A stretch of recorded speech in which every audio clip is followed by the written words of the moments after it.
LaDoris Hazard Cordell,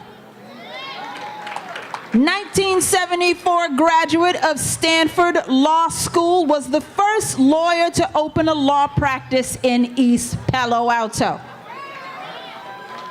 I like it when y'all make noise when I say good stuff. I like it. In 1988, Judge Cordell won election to the Superior Court of Santa Clara County, making her the first African-American woman to sit on the Superior Court in Northern California.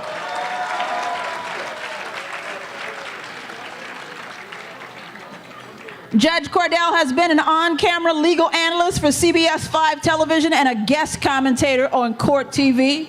I got a whole long list of stuff here. We're going to highlight, though. Judge Cordell was the independent police auditor for the city of San Jose for 5 years, 2010 to 2015, having been appointed to that position after a national search in April 2010. She is a mother, grandmother of 5, lives in Palo Alto with Florence Keller, her partner of 30 years, and in her spare time, she is a pianist, vocalist, portrait artist, cartoonist, and is writing a memoir about her 20 years on the bench. Now, if nothing else, that ought to inspire you to get your life together if it's not where you want it to be, because she's really doing some things. Please welcome the Honorable Retired Judge LaDoris Cordell.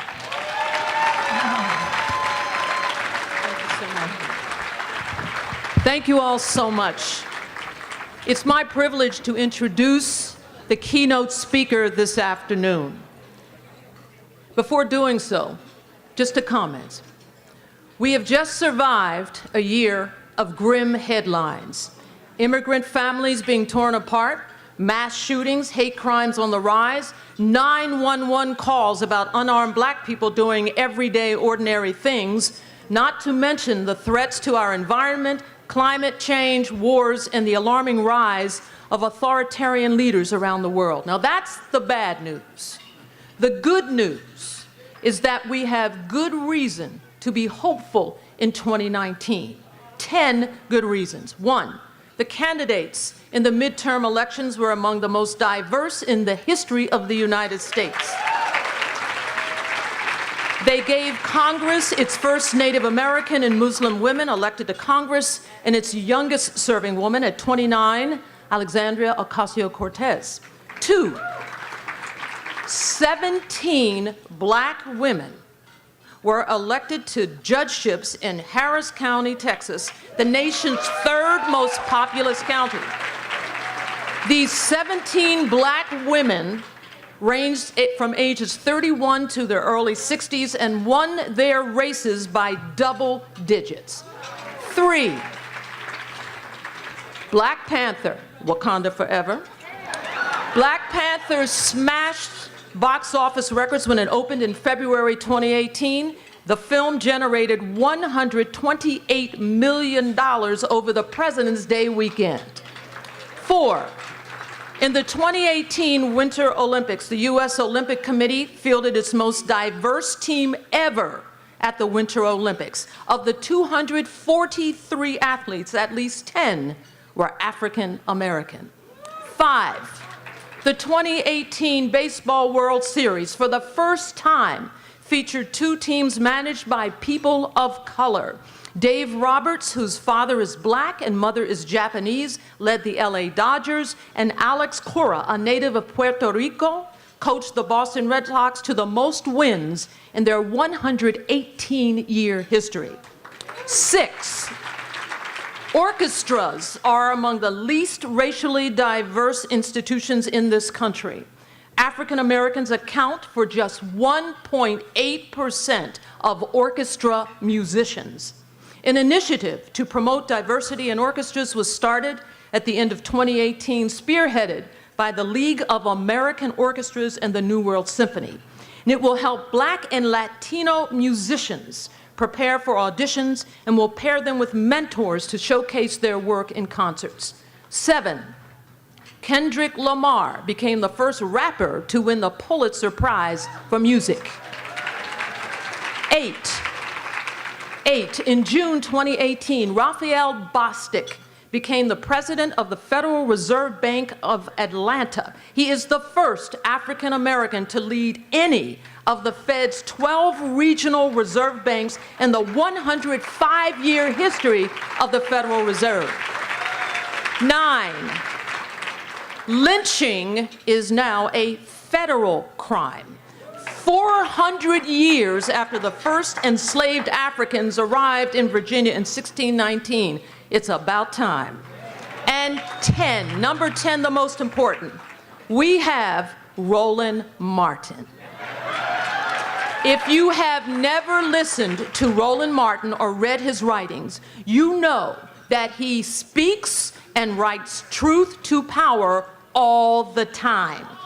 He is an author of 3 books, an award-winning journalist, TV personality and commentator, radio talk show host, and analyst for the Tom Joyner Morning Show. He has 4 honorary degrees in addition to his Bachelor of Science degree in journalism.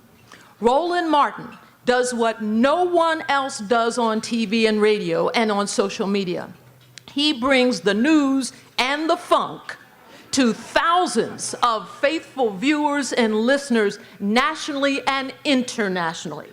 If you haven't done so, watch some of his terrific interviews online with topics such as, Monique comes for Roland Martin, he fires right back.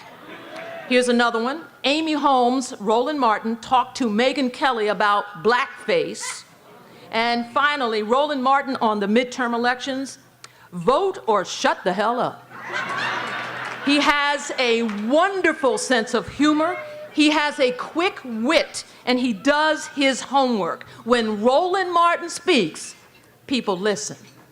Mr. Martin has more than 500,000 followers on Twitter, where he fearlessly weighs in on the issues of the day that impact the African American community. And now, he is here to bring his unique voice and vision to us as we celebrate the 90th birthday of Dr. King. Please give a Silicon Valley welcome to the conscience of Black America and all of America. Please welcome Roland Martin.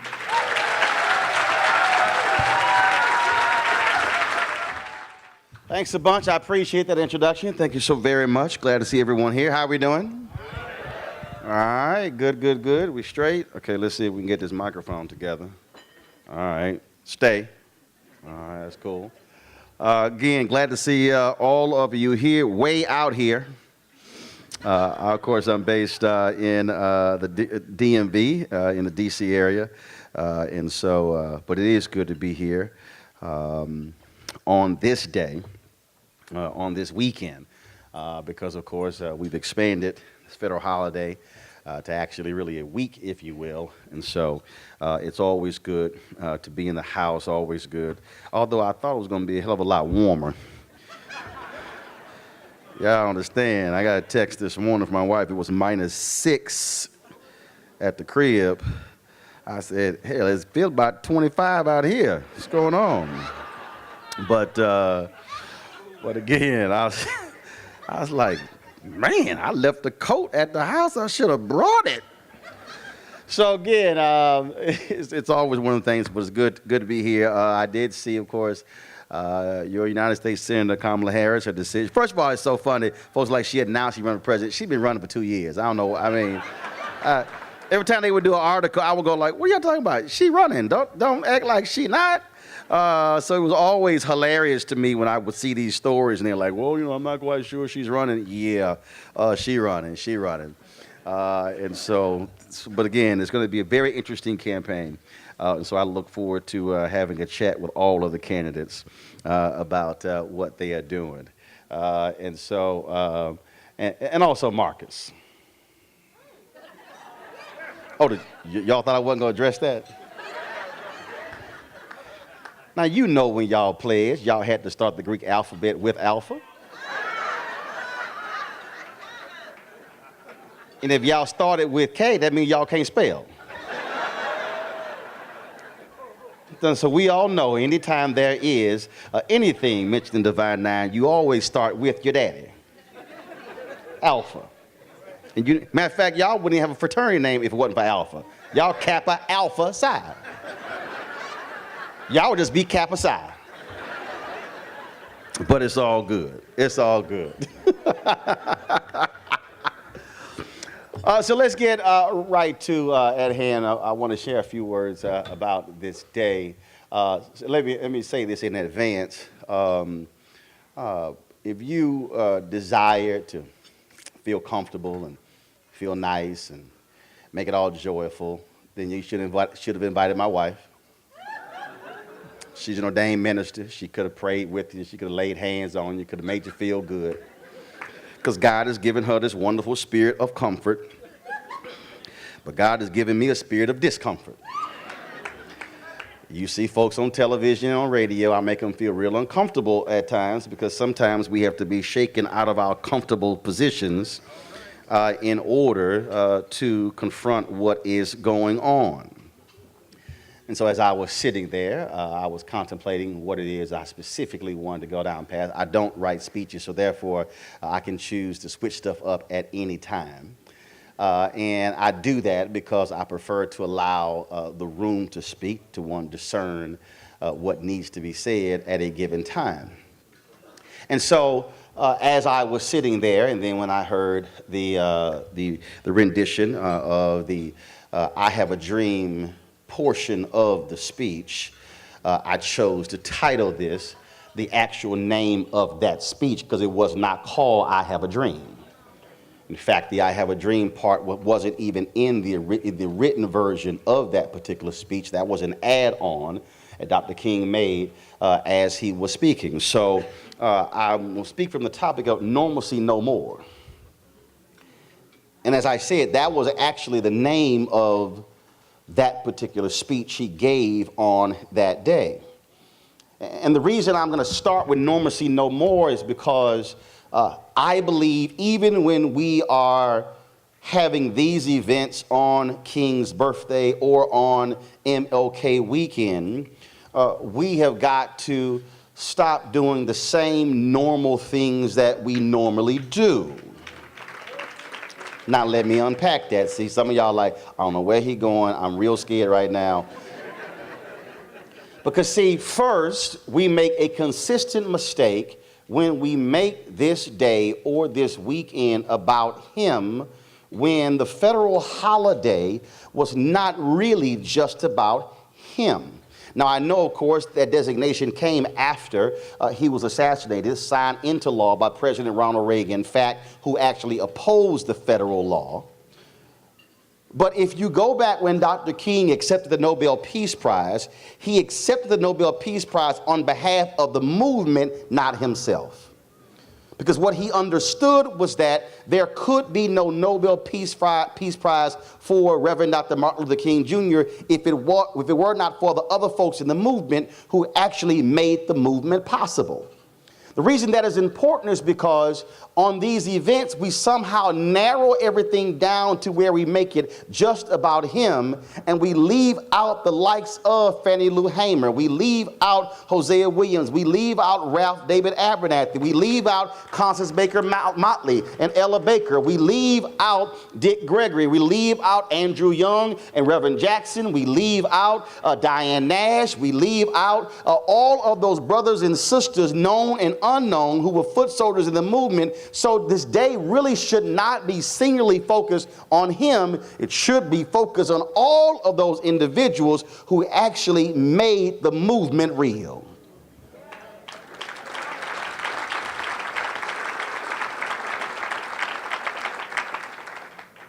We've also got to stop treating Dr. King like he is some civil rights mascot.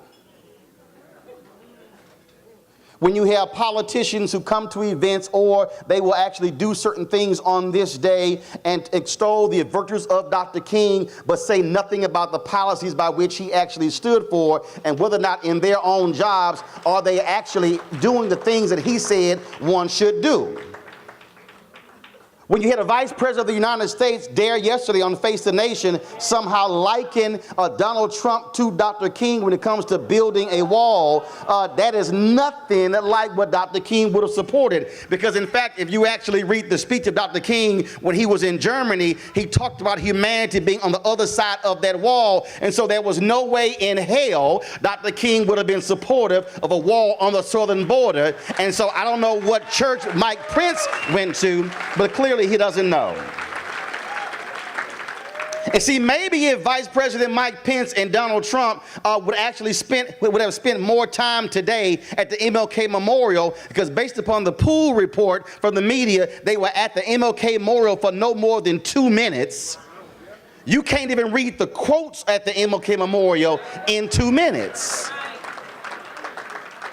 So maybe had they actually spent more time, that they would have understood exactly where he stood and the issues that he cared about. And it goes beyond just us just saying how great of a man he was and what he meant and what he stood for, if we don't pay attention to the policies and the issues that he actually advocated. But see, what that requires is a deeper meaning and understanding of who he was, which means that even on these days, we've got to stop limiting our understanding of Dr. King. Because frankly, when you have events like this, if you really think about it, you swear he only gave 2 speeches his entire life. Most folks only know the I Have a Dream part, and they only know the bottom part of his mountaintop speech. Because what we routinely do is only talk about those parts of the speech, because if we really want to be honest, see, the bottom part of the I Have a Dream speech is essence the hoop part of a sermon, and you ain't got no sermon unless you have a thesis and a scripture that sets up the sermon that gets to the hoop part. Now, some of y'all who ain't never been to a black church don't know what hooping means. And so if that's you, lean over to the person next to you and ask them, have you been to a black church? Can you define hooping so I can quite understand what he's talking about? And the reason that bothers me, and again, I greatly appreciate what was said earlier and the style it was said, in the manner it was said, but see, you can't recite the I Have a Dream part if you don't deal with what he said before he got to the I Have a Dream part. Because the I Have a Dream part lays out a vision for the future, but if you can't deal with today's reality, then we ain't having a futuristic conversation. Because see, the other stuff he talked about really is the uncomfortable stuff that America has never really wanted to confront. America has never really wanted to confront how he broke the issues down when it came to not being free. See, this is what he actually said in that speech before I Have a Dream. He said, but 100 years later, the Negro still is not free. 100 years later, the life of a Negro is still sadly crippled by the manacles of segregation and the chains of discrimination. 100 years later, the Negro lives on a lonely island of poverty in the midst of a vast ocean of material prosperity. 100 years later, the Negro is still languished in the corners of American society and finds himself in exile in his own land. And so we've come here today to dramatize a shameful condition. Let me unpack that. When he says that the Negro lives on a lonely island of poverty in the midst of a vast ocean of material prosperity, that means we must confront not just the poverty numbers in 1963, because the march was called the March on Washington for Jobs and Freedom. We must confront the reality of poverty in 2019. We must confront the reality in America, and if you are a black person with a college degree, you are making less than a white person with a high school diploma. We must confront the fact that in the last 10 years, black folks lost 53% of all black wealth due to the home foreclosure crisis. Why? Because there were banks that was providing subprime loans to black folks who qualified for other loans, and 53% of all black wealth was gone when they foreclosed on homes. And what that led to is that it would take black America 2 more generations just to recoup the money lost. Oh, see, I know some folks not quite understanding that. Fine. In 2014, $23.09 billion in loans were handed out for small businesses. African Americans received $385 million of the $23.09 billion in loans. Look it up, March 2014, Wall Street Journal, front page.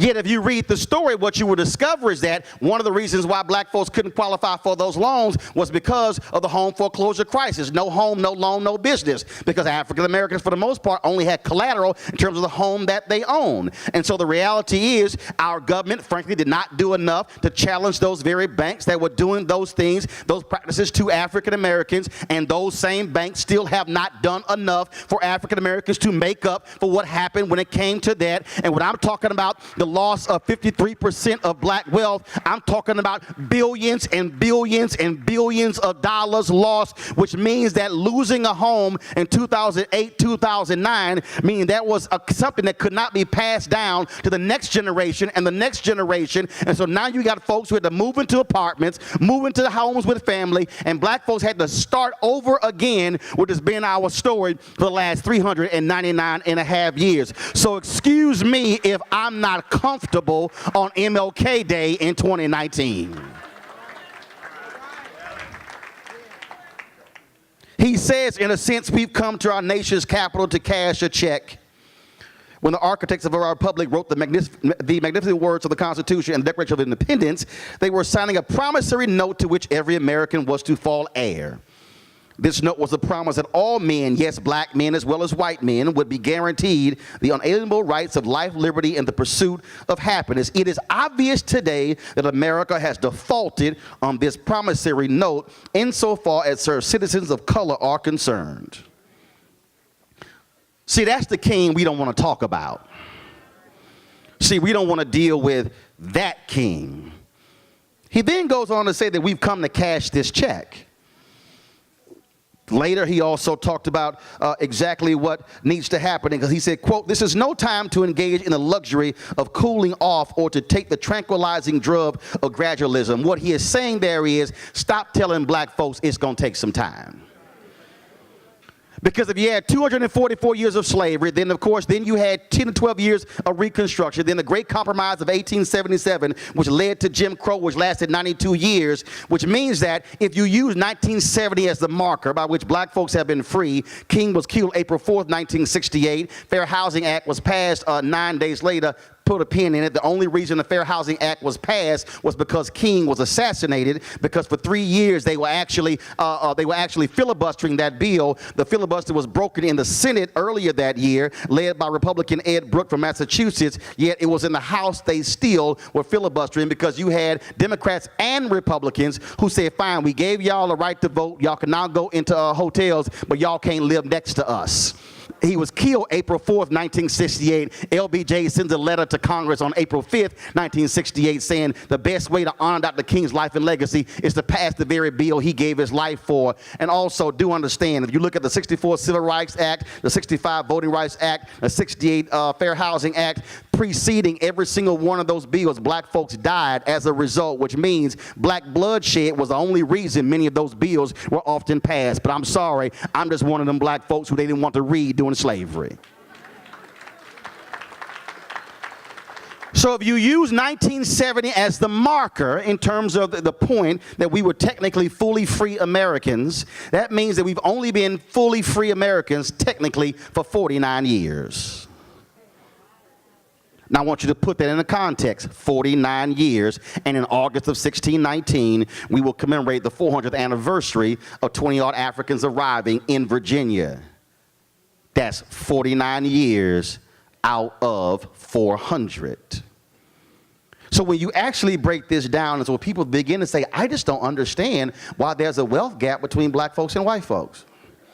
I just don't understand why the disparities are here. I don't understand why these things are still in place. Well, if you've never read a history book, I can see why you don't quite understand. What King's lay out here is something that's important, because what he also says, it would be fatal for the nation to overlook the urgency of the moment. He talks in this very speech about police brutality. He talks in this very speech about not doing business as usual. He talks in this very speech about justice, about voting. In this very speech, he talks about what is necessary. Then he also has this question. We cannot turn back. There are those who are asking the devotees of civil rights, when will you be satisfied? And he says, we can never be satisfied as long as the Negro is the victim of the unspeakable horrors of police brutality. That's King in August 28th, 1963, which says the exact same thing, that if you're a black man in the backyard of your grandmama's house in Sacramento, you should not be dead.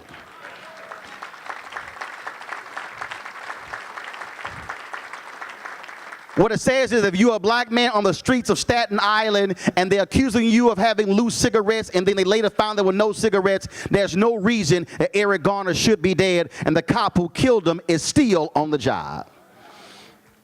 There's no reason that you have 3 lying cops in Chicago who led the cover-up and the death of Laquan McDonald, who walked free last week in Chicago. But luckily, Jason Van Dyke, the cop who killed Laquan McDonald, is going to prison, but he was facing 96 years in prison. The prosecutors were asking for 18 to 20, but the judge only gave him 81 months. You please tell me, in what world is that called justice?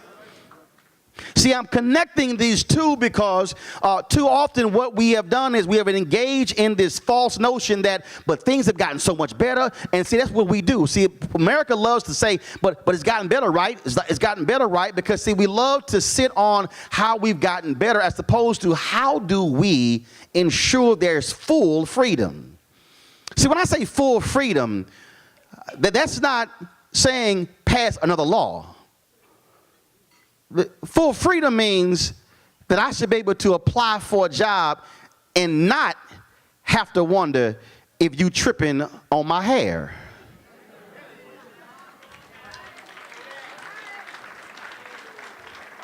Full freedom means that a brother who's a wrestler in New Jersey should not have to cut his locks in order to wrestle.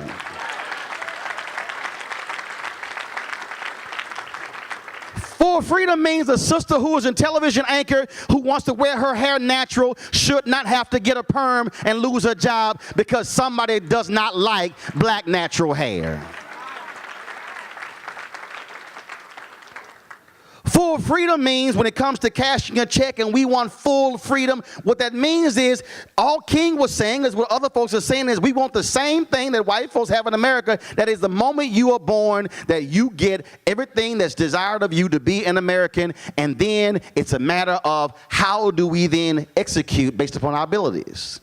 So Reverend Jackson makes this point all the time. It's really a great one. He said, how is it that black folks have excelled in sports? He said simple. He said, in basketball, whether you are here in San Jose, whether you in East Palo Alto, Sacramento, go to LA, and go all the way across the country to DC, hell, you can go to Maine or Vermont, the basketball court is 94 feet long. In a junior high gym, a high school gym, a college gym, in an NBA arena, it's 94 feet long. The goal is 10 feet high. The distance from the free throw line to the goal is the same in every single gym. The free throw line in college is the same distance. In the pros, it's the same distance. You get same timeouts. You get 5 players. I get 5 players. Double dribble is the same. Traveling is the same. All of the rules are the same. Then it's a question of, now it's time to play ball. Yet, when we're not talking about sports, then it's different. Then it becomes the goal is 10 feet high. You apply for the job and you get there. They tell you, my bad, it's 12. They tell you it's important for you to go out and get your advanced degree. You get your advanced degree. Then they begin to say, oh, I didn't mean a master's. I meant PhD. Then you go out and get your PhD. And then they really say, I'm sorry, I think you overqualified for the position.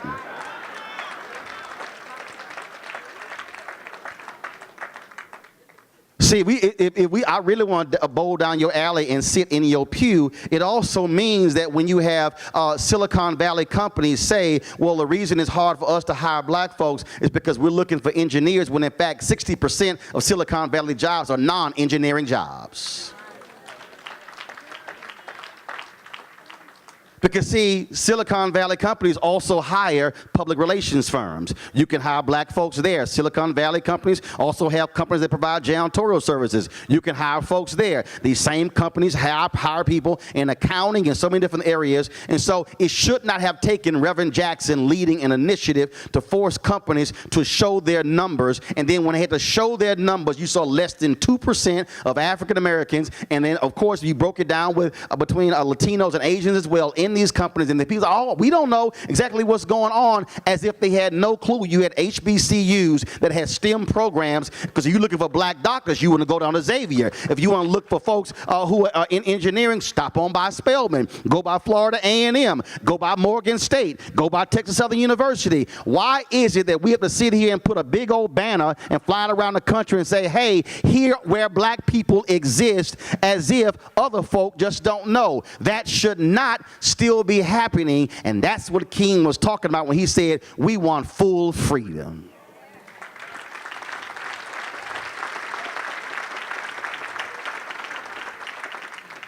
See, I'm laying all this out because these events should not be events where we come together, take pictures, pick up awards, eat some dinner, and then go back home the same way we came.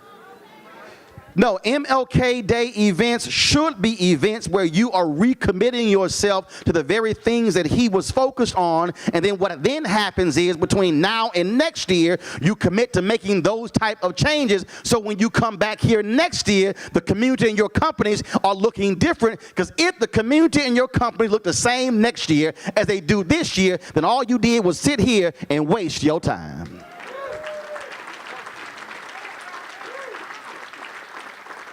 See, I can tell by the look on some of y'all faces like, damn, why did they invite him?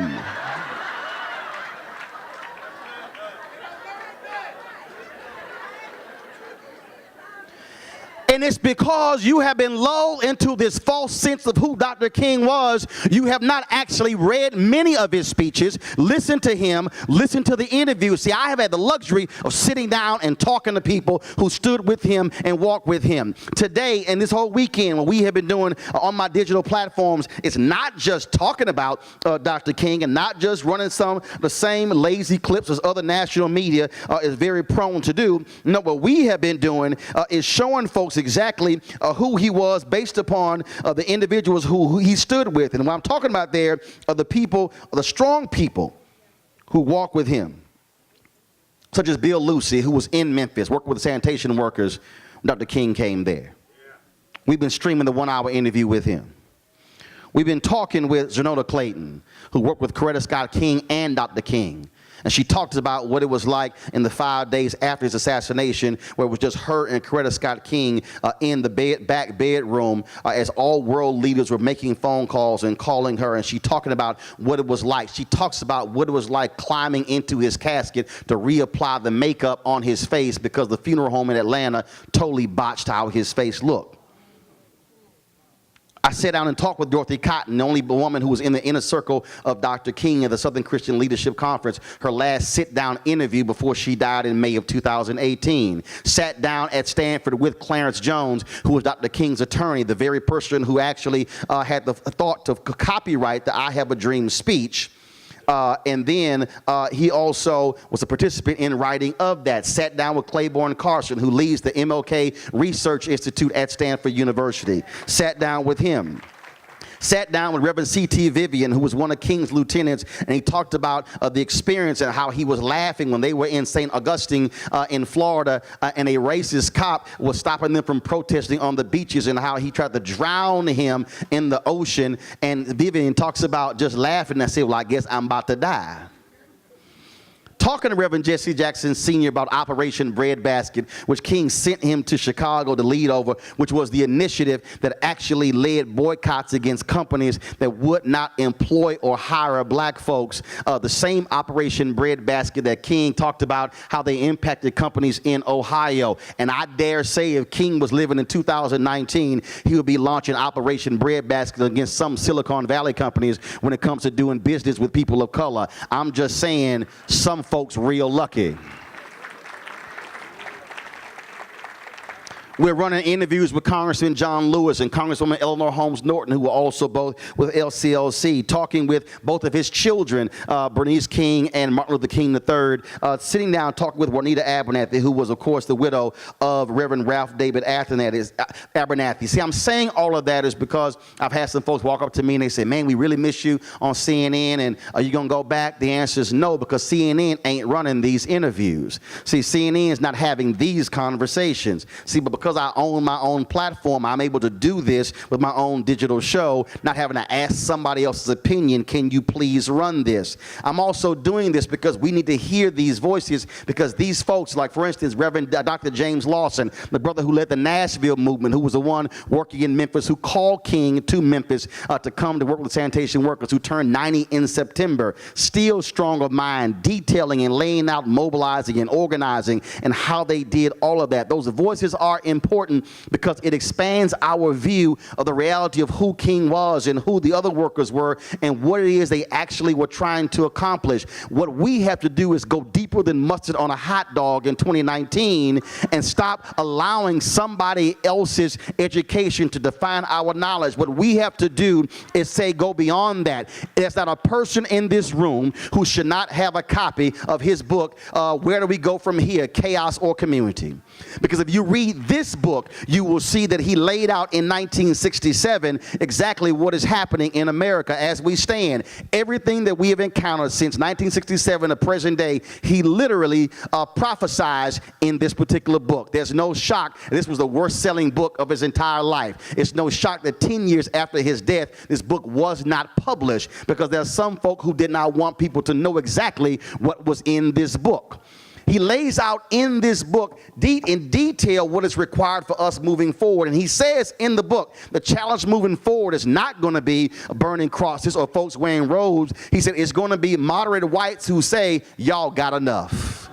That's what King wrote. See, again, that ain't the King we like to hear about, because that's the King that makes us uncomfortable. He also issues a challenge in this book. He says that it requires Negro institutions to lead this effort. He starts first with the black church. So first of all, if you are a pastor of a black church, stand up. If you're a pastor, stand up. Now, some of y'all slow to stand up. I mean, you might be a bootleg preacher. I want y'all to stay standing. I want you to stay standing for a reason. Because again, what he does is he says specifically what needs to happen. This is what he said. There are already structured forces in the Negro community that can serve as the best basis for building a powerful united front. First, the Negro church. Quote, he said that we must admit that these forces have never given their full resources to the cause of Negro liberation. There are still too many Negro churches that are so absorbed in a future good over yonder that they condition their members to adjust to the present evils over here. What he's saying is the black church has to return to its prophetic roots and not be solely focused with the people who are sitting inside of buildings, and move Jesus beyond the walls of their churches and into communities. That's what pastors, whether you black or white or Asian or Latino or Native, should be doing. You should be moving the word beyond the borders of the church and saying, how am I living what he's talking about? If you don't know what the poverty rate is in a 4-block radius of your church, if you don't know how many kids are in school in a 4-block radius of your church, if you don't know the health conditions of the people in a 4-block radius of your church, that means that you pretty much are just inside of your building talking to folks on Wednesday and Sunday and not doing exactly what Jesus called you to do. Y'all can take a seat.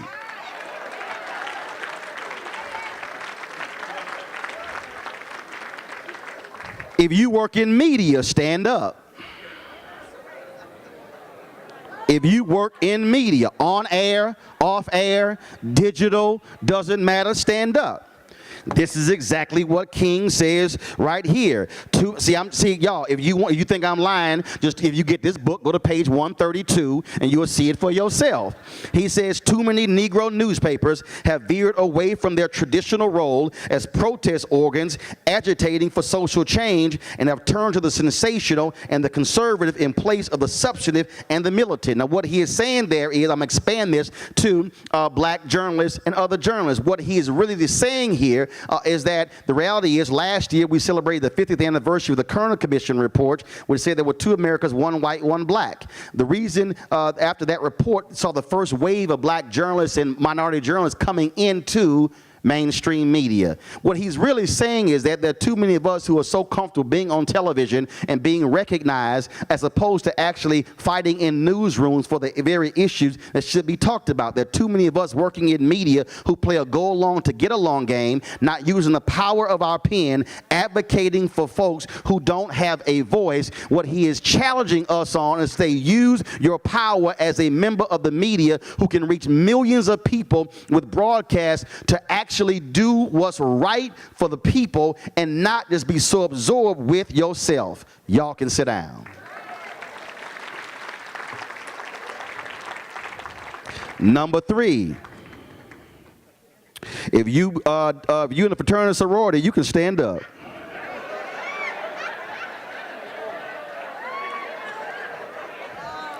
If you are in a, I ain't just done with y'all.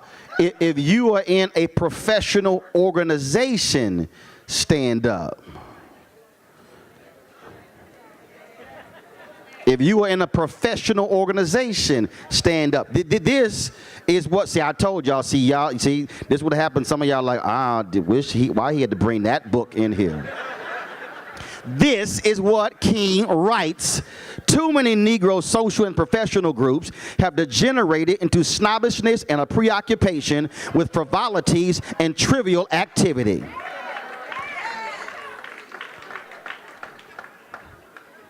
What he is saying is, there are far too many of us in professional organizations who only care about what's happening inside of our organizations, and we are more concerned with who doesn't have the right stuff to get in, as opposed to what are we doing for the folks who are outside of the organizations.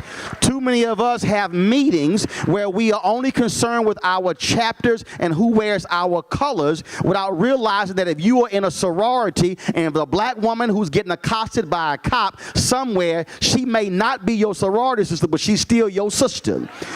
What it means is that if you are a man and you is the brother who's getting stopped by cops, you can't just be silent and say, well, he should have pulled his pants up and should have acted right, because what you don't understand is that person who may have gotten shot and killed could have been a future member of your fraternity. What King is saying is professional organizations have got to use their power of good, use their capital, use their infrastructure to be game changers and stop being so selfish and concerned about the people who are just inside of the room. Y'all can take a seat.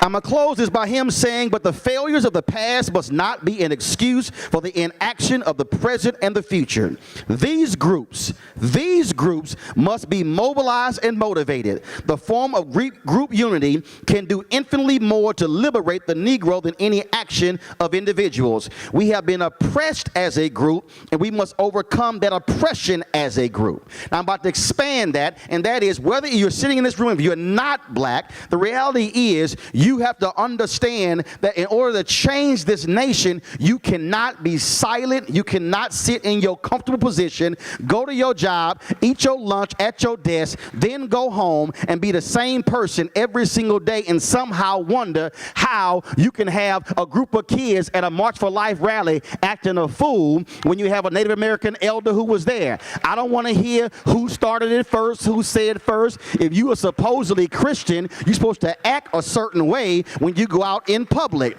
What has to happen is we've got to be a nation of people who stop making excuses for crazy stuff. We got to be willing to call folks out on their BS, even as they sit across from us, whether it's our mama or our daddy, brother or sister, aunt, uncle, cousin, niece, nephew, church member, work member, sorority sister, frat brother. We've got to have people of courage who are willing to stand up. You can't sit in this room room and talk about I'm here for MLK if you don't want to act like him, walk like him, talk like him, lead like him. It's time for a new generation of people who are willing to be change agents. We are 25 years away from America being a nation of people of color. And we've got folks who want to go back to the old America. And guess what? We ain't going back to that America. We not gonna make America great again. We gonna make America great as it is now.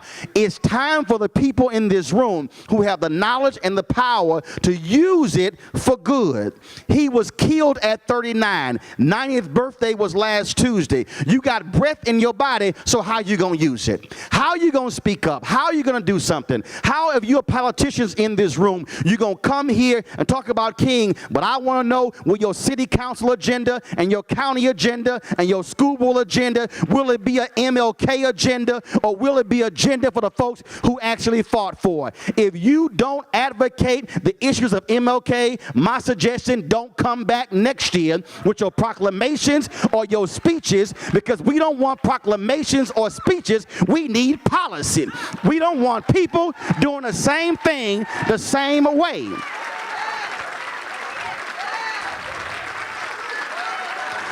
And as long as we keep allowing them to come to our events, say the same thing every year, and communities not change, then it will never change. You come back here in 2020 for the 40th anniversary of this event, this community, this city, and this state should look different than it is now. You should be willing to challenge folks where they are in corporate America and also in politics to say, if you want to live like King, walk like a king, talk like a king, act like a king, lead like a king. But I'm sick and tired of being sick and tired of folks doing the same thing over and over and over again. We must challenge them, push them, prod them, embarrass them, do all we can to say you will do right by the people, or the people are going to take you out. There's no more time for games. There's no more time for us accepting status quo. Now is the time to tell folks, either you get in this game and you stand with us, or you against us. It's as simple as that. You want to be with King? Fine, let's do it. But if you're not walking with King, and if you're not believing in King, all you are doing is wasting your time and the people's time, and enough with pimping Dr. King.